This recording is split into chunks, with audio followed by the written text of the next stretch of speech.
Hello students, আজকে আমরা page number এই যে তোমরা দেখতে পাচ্ছ 235 এটা নিয়ে ডিসকাস করব। দেখো এখানে যে স্টোরিটা আছে, father had a brother and a sister, এই স্টোরিটা তোমরা জানো। এটা আওয়ার রানওয়ে কাইট বলে একটা স্টোরি আছে, সেখান থেকে নেওয়া। তো আমরা ডিরেক্ট কোয়েশ্চেন আনসারে চলে যাচ্ছি, চলো।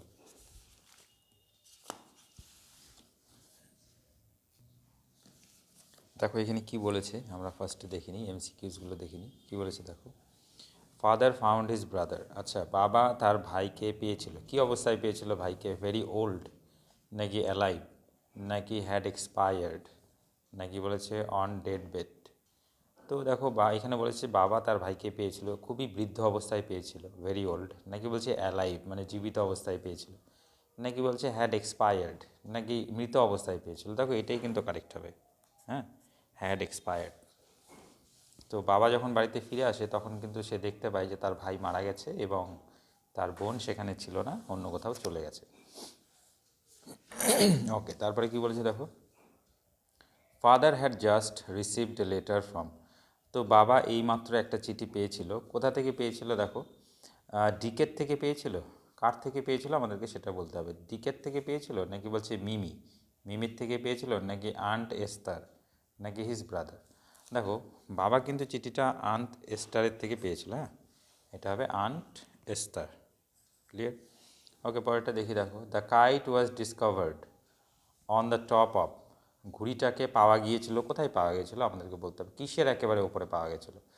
টপ অফ এ ট্রি, নাকি হিল, নাকি লাইট হাউস টাওয়ার, নাকি রুপটপ। দেখো এটা কিন্তু অবশ্যই এ ট্রি হবে, একটা গাছের উপরেই কিন্তু ঘুড়িটাকে পাওয়া গিয়েছিল।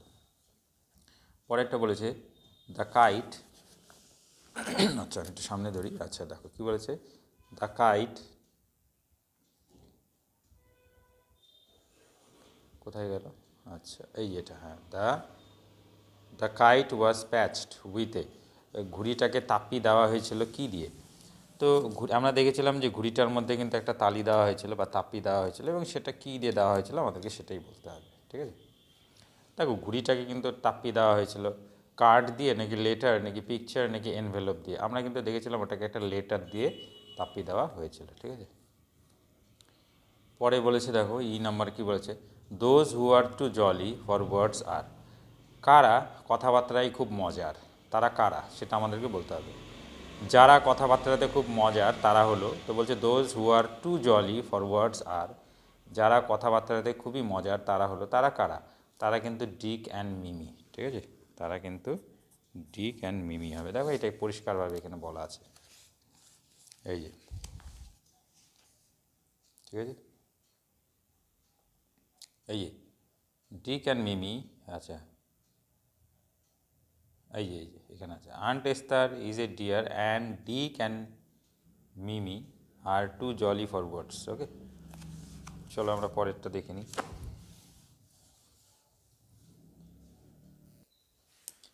দেখো এরপরে কি বলেছে আমরা দেখিনি। এরপরে বলেছে complete the following sentences with information from the text থেকে ইনফরমেশন নিয়ে এগুলোকে কমপ্লিট করতে হবে। তো নাম্বার ওয়ানে বলেছে আন্ট এস্তার লিভড ইন। তো এস্তার পিসি বসবাস করতো, কোথায় বসবাস করতো আমাদেরকে এই জায়গাটা লিখতে হবে। দেখো আমরা কিন্তু এখান থেকে লিখবো, যেখানে ক্লিয়ারলি বলা আছে, একেবারে পরিষ্কারভাবে বলা আছে। দেখো সরি, আচ্ছা এই যে তোমরা দেখতে পাচ্ছ,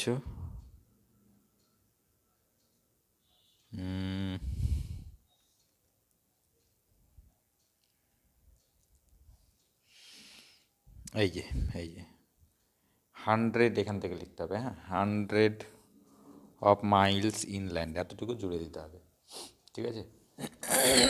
সরি, আমার আজকে একটু কাশি হচ্ছে, তো তোমরা কেউ কিছু মাইন্ড করো না।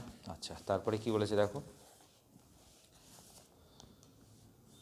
তারপরে বলেছে the person who sent the letter to the narrator's father was. বলছে যে ব্যক্তি কথকের বাবাকে চিঠিটা পাঠিয়েছিলেন তিনি ছিলেন। তো যে ব্যক্তি কথকের বাবাকে চিঠিটা পাঠিয়েছিলেন তিনি কে ছিলেন? তিনি কিন্তু আন্ট এস্তার ছিলেন, হ্যাঁ। তোমরা জাস্ট এখানে লিখবে আন্ট এস্তার, ক্লিয়ার? খোঁজাখুঁজির দরকার নেই, দেখো আন্ট এস্তার এখানেই লেখা আছে, এই যে এইটাই লিখতে হবে, আন্ট এস্তার, ক্লিয়ার? এটাই আমাদেরকে লিখতে হবে। আচ্ছা তারপরে দেখো কি বলেছে, Dick and Mimi were the narrators. Dick আর মিমি ন্যারেটার্সের কে ছিল, সম্পর্ক আমাদের এখানে দেখাতে হবে। তো ডিক আর মিমি কিন্তু ন্যারেটার্সের কাজিন ছিল, ঠিক আছে।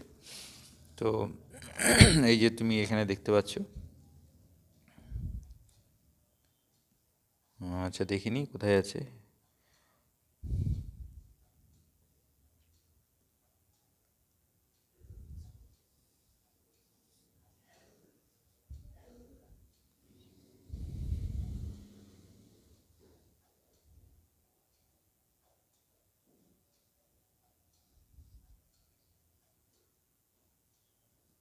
দেখো এইখানে তো কাজিনস নির্দিষ্ট করে বলা নেই, তাই আমরা এক কাজ করতে পারি, ডিক আর মিমি কিন্তু অথরের সম্পর্ক ছিল, অর্থাৎ আত্মীয় ছিল। তো আমরা এখানে রিলেশনস লিখতে পারি, হ্যাঁ। এই যে, যদিও রিলেশনস লেখাটাও কেমন একটা হয়ে যায়, যদিও তোমাদেরকে লিখতে হবে রিলেটিভস, ঠিক আছে। ডিক অ্যান্ড মিমি, তো আমরা এখানে এখানে লিখবো হচ্ছে, এখানে এটা প্যাসেজে দেওয়া নেই, তো আমরা এখানে নিজেদের মতন করে লিখব, Dick and Mimi were the narrator's.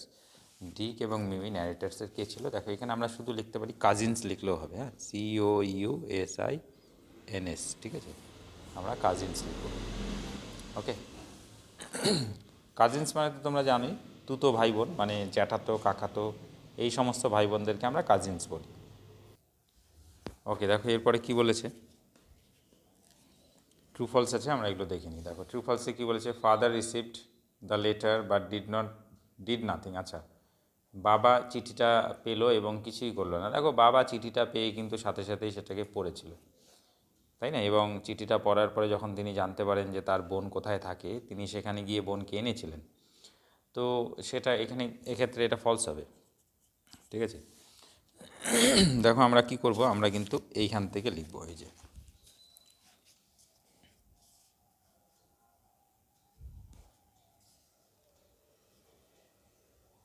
এই যে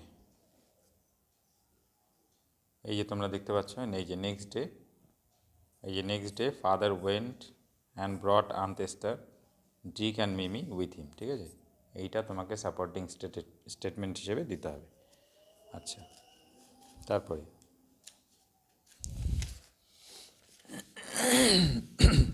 সরি,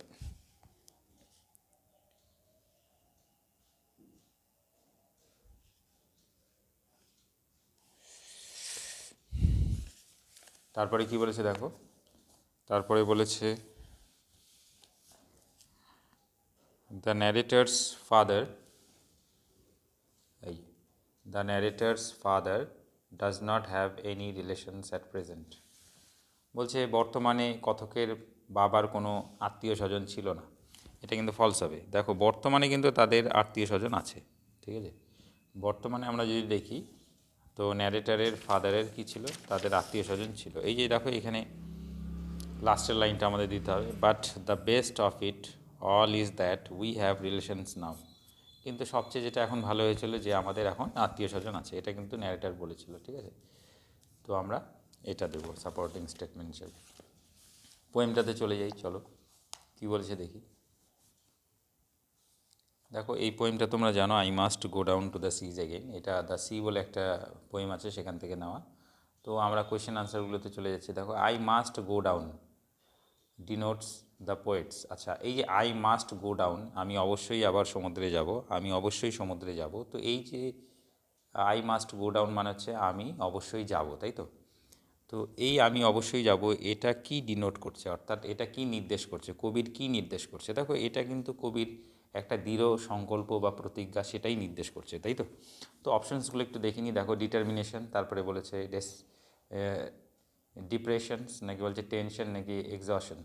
আচ্ছা, এটা কিন্তু ডিটারমিনেশন, হ্যাঁ, ডিটারমিনেশন মানেই সংকল্প, ঠিক আছে। এটা কিন্তু এটা হবে। দেখো ডিপ্রেশন মানে তো তোমরা জানোই, ডিপ্রেশন মানে মানসিক চাপ, সেটা কিন্তু মানসিক চাপ নির্দেশ করছে না। টেনশন তো না, অবশ্যই চিন্তা, চিন্তা তো করছে না। এক্সশন মানে পরিশ্রান্ততা, অর্থাৎ মানুষ যখন প্রচণ্ড টায়ার্ড হয়ে যায় সেটাকেই আমরা এক্সশন বলি, সেটাও কিন্তু করছে না। এটা কিন্তু অবশ্যই ডিটারমিনেশন হবে।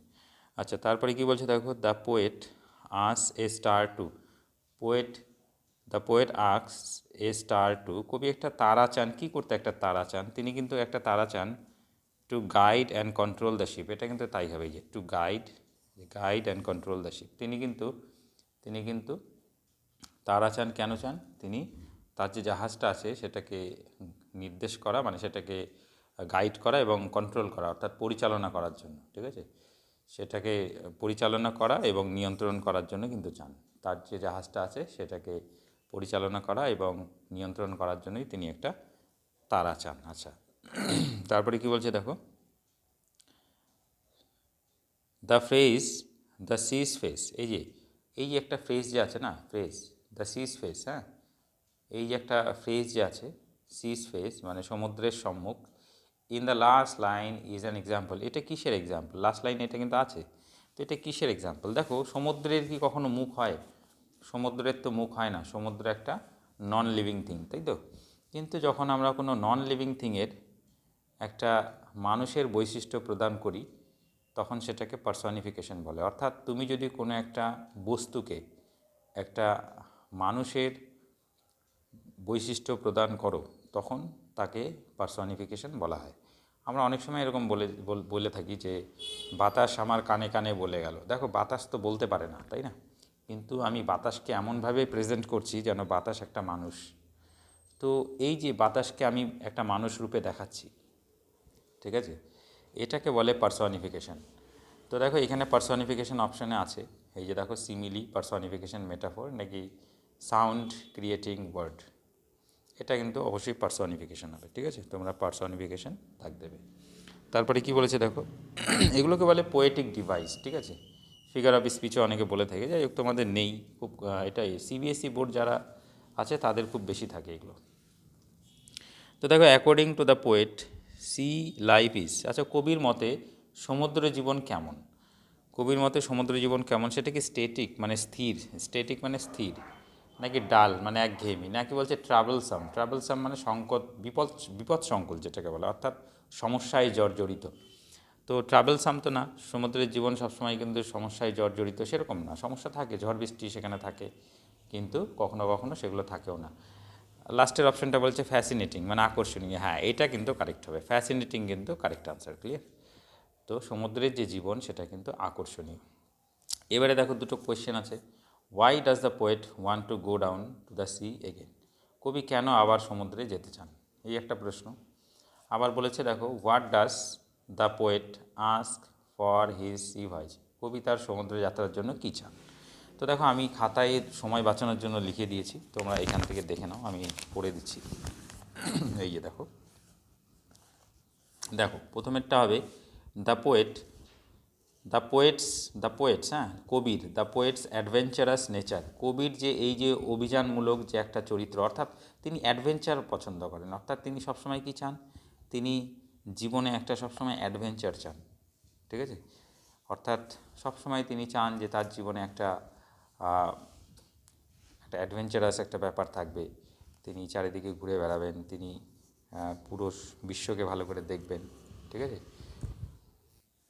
তো এই ব্যাপারটা কিন্তু কবির মধ্যে আছে, আমরা দেখেছিলাম যে একটা দুঃসাহসিক, দেখো অ্যাডভেঞ্চারাস মানে হচ্ছে দুঃসাহসিক, একটা দুঃসাহসিক একটা নেচার কিন্তু কবির মধ্যে আছে, তাই না? দ্য পোয়েটস অ্যাডভেঞ্চারাস নেচার, কবির যে দুঃসাহসিক চরিত্র, অ্যান্ড ইরেসিস্টেবল ডিজায়ার, এবং ইরেসিস্টেবল মানে যাকে প্রতিহত করা যায় না, অপ্রতিরোধ্য যেটাকে আমরা বলি, হ্যাঁ, অপ্রতিরোধ্য, সেই যে একটা তার ইচ্ছা আছে, অপ্রতিরোধ্য যে তার মধ্যে ইচ্ছা আছে, আকাঙ্ক্ষা আছে। কী আকাঙ্ক্ষা সেই অপ্রতিরোধ্য, কিসের আকাঙ্ক্ষা? Two explore the beauty of the sea, সেটা কি? সমুদ্রের যে সৌন্দর্য সেটাকে এক্সপ্লোর করার, সেটাকে ঘুরে দেখার, ঠিক আছে। Make his restless, make him, আচ্ছা, মেক এখানে হিম হবে, হ্যাঁ, মেক হিম, এখানে হিম করতে হবে, মেক হিম, তাকে করে তোলে, কি করে তোলে? তাকে রেস্টলেস করে তোলে, তাকে চঞ্চল করে তোলে, ঠিক আছে। কেন চঞ্চল করে তোলে? To explore the splendour of the seas, এই যে সমুদ্রের যে সৌন্দর্য আছে সেটাকে এক্সপ্লোর করার জন্য, ঠিক আছে। Hence he wants to go down to the seas again, সেই কারণেই কিন্তু তিনি আবার সমুদ্রে যেতে চান। তো দেখো, অ্যান্সারটা তোমরা এইভাবে দেবে, ঠিক আছে। ওকে, নেক্সট পরেরটা কী বলেছে দেখো, দ্য পোয়েট, এখানে পরের প্রশ্নটা ছিল যে কবি কী চান। দেখো, এখানে আমরা লিখেছি the poet asks for a tall ship, কবি চান একটা লম্বা জাহাজ, and a star to steer his ship, এবং তিনি একটা তারা চান তার জাহাজকে পরিচালনা করার জন্য। ক্লিয়ার? তো দুটো আনসার তোমরা এইভাবে করবে। দেখো এবারে একটা আনসিন আছে, এই আনসিনটা আমি পড়বো, তোমরা খুব মনোযোগ দিয়ে শুনবে। তো আচ্ছা, এই লাস্টে এই আমাদের এই কোশ্চেনে কিন্তু এখানে একটা ব্যাপার আমি ভুলে গেছি। আচ্ছা, এখানে ask for a sea voyage ছিল, তো এটা আমরা কোশ্চেনের লাস্টে জুড়ে দেবো। হ্যাঁ, সে লাস্টে লিখবো আমরা ফর হিজ সি ভয়েস, এই এখানে জুড়ে দেবে for his sea voyage. Clear? তার সমুদ্র যাত্রার জন্য। তো এটা তোমরা লাস্টে লিখবে। তাহলে পুরো আনসারটা হবে the poet asks for a tall ship and a star to steer his ship for a sea voyage. Clear? আচ্ছা, তারপরে কি বলেছে দেখো। আচ্ছা, এবার আমরা